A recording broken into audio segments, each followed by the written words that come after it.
Really? I still have lunch with him from time to time. Okay. His parents live in Toronto, and when he comes to Toronto, we have lunch together.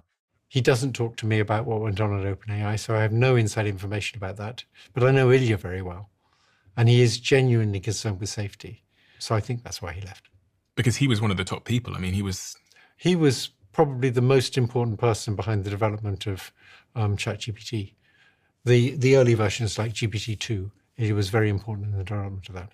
You know him personally, so you know his character. Yes, he has a good moral compass. He's not like someone like Musk who has no moral compass. Does Sam Altman have a good moral compass? We'll see. I don't know Sam, so I don't want to comment on that. But from what you've seen, are you concerned about the actions that they've taken? Because if you know Ilya, and Ilya's a good guy and he's left. That would give you some insight, yes. It would give you some reason to believe that there's a problem there. And if you look at Sam's statements some years ago, he sort of happily said in one interview, this stuff will probably kill us all. That's not exactly what he said, but that's what it amounted to. Now he's saying you don't need to worry too much about it.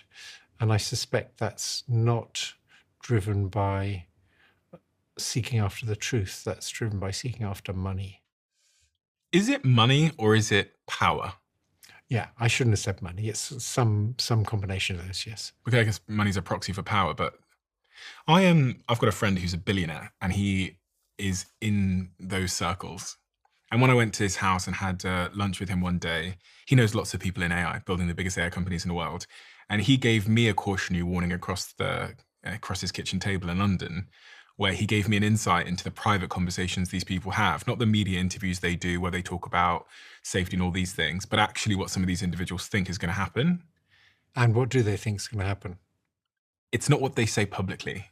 No. You know, one person who I shouldn't name, who's leading one of the biggest AI companies in the world, he told me that he knows this person very well, and he privately thinks that we're heading towards this kind of dystopian world where we have just huge amounts of free time, we don't work anymore, and this person doesn't really give a fuck about the harm that it's going to have on the world. And this person, who I'm referring to, is building one of the biggest AI companies in the world.